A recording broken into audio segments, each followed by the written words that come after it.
Welcome to Poets from the Neighborhood. I am VeerajaR. And I'm Lagnajita. We hope you'll enjoy the poems we'll be reading today. Poems written by your friends and neighbors. So I will be reading from my book called This Is Our War. And the first poem is The City That Never Stops Giving. And it's for Nashville. The city never stops giving. On the corner of 6th and Broadway, where downtown traffic is a harrowing consistency, when the light turns green, doesn't always mean go. Roy Orbison wrote, "O pretty woman," emboldened by the femme of mercy below his apartment balcony, where tourists and the music leave a warm taste of affinity, by the Starbucks in the Renaissance that snags money from teenagers who rendezvous before school. They can never spell my name right on the little cups filled with magic. From this crosswalk, electricity ripples through the crooked streets of the entire city.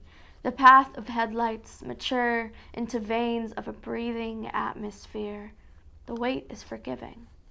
And when we don't like what we see and all significance is lost, we turn around softly and walk the other way.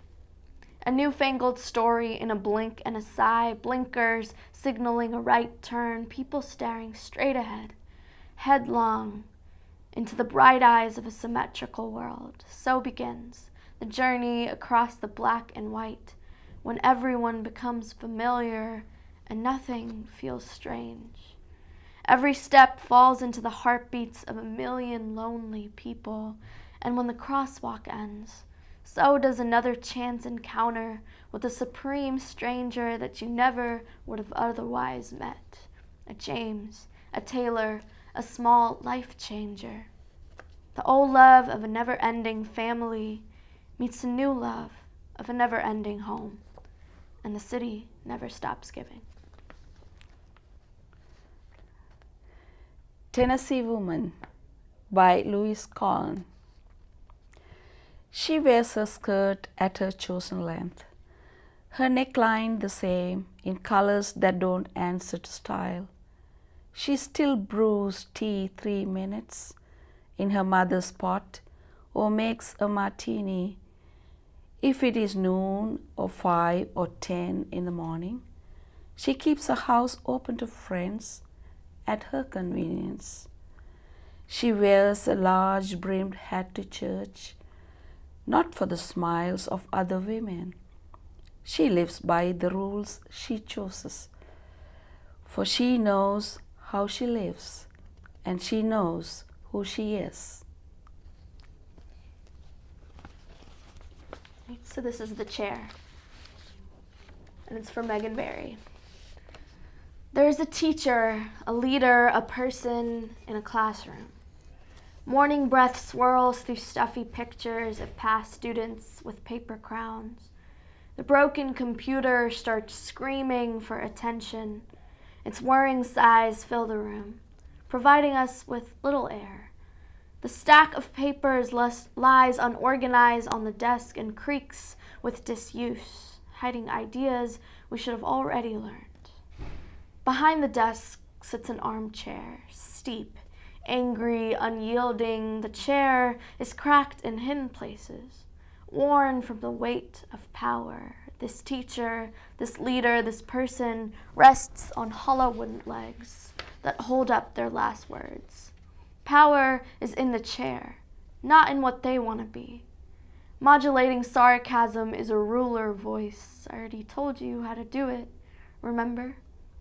Alienation is this untouchable textbook filled with history and someone else's theories, the hardback, keeping us out like do not enter signs. There is never enough room for our thoughts. The textbook just echoes. No vacancy. Keep out. Why don't you get it? These past people in the book, more present than us, authority more of a crutch than a guide, laminated Renaissance paintings hung on walls to match their facade. What if the classroom runs out of air when the computer stops breathing? The teacher, the leader, the person sits in the chair and watches while we wonder, will they die alone with us? You will not be this teacher, this leader, this person. You have revolving door arms, bringing in all you see and sending out all you feel. You are the friend that welcomes a new girl, the old city, the open window. The students with crowns are replaced by memories of us, our words. You know how the computer works. It starts breathing out relief, the whirring stops. You throw away the stack of papers and write new ones. You take down the copies of Renaissance paintings and hang up a picture of our city. You shut the textbook. Your ideas flow out of your head until the hardback does not seem like a threat. Instead, you say, "Come in, sit down," as you lead us to your leather armchair, giving it up for the people who really need a seat. You know that power is more than just a chair or elevation. You have found that this chair is a lot more human when you are not sitting in it. Classroom windows are open now, a fresh slate. We all have a new start.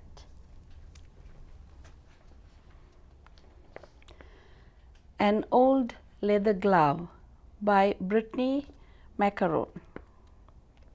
It's a Father's Day poem. It was almost the same as mine. Same brand and series, same color, almost the same size. Broken in the same way, wrapped around a soft ball and tied with a shoelace. Put to use in the yard, on the field. The leather soft and worn, the palm discolored from sweat and dirt. It was almost the same as mine, except it was his. And this is Guernica. Northern Spain, bullet holes through the side windows, and splinters of broken bones and broken hearts. 1937. The village, unsuspecting, did not realize its last breath when the bombas went off and the light bulbs, bombillas, turned on in the eyes of people that were no more. Ash and dust and dust and ash covered the aching panorama of a place left in the cold. Women and children, innocence, lost. Hearts break faster than the liquid that seeps out, heads and lies, headlines pretty soon, and a lonely painter searching for something to say. Ash and dust, dust and ash, black and white, white and black, oil on canvas like blood on countryside. A landscape painter held up his masterpiece for all to see and hear and taste and feel, and left the world grasping for another thread and another way to say what he had said. Peace and quiet never looked so strong. Silence in galleries and exhibitions and lines of people in utter shock, all to see this lonely painter and memorize the words he said in the strokes of his paintbrush. And the German soldiers, guilty and awestruck by the power in 2 tubes of paint, black and white and black, asked, "Did you do that?" And the lonely painter, with eyes of steel and worn, aging hands, answered with a tremor in his voice and a twinkle in his gaze, "No, you did."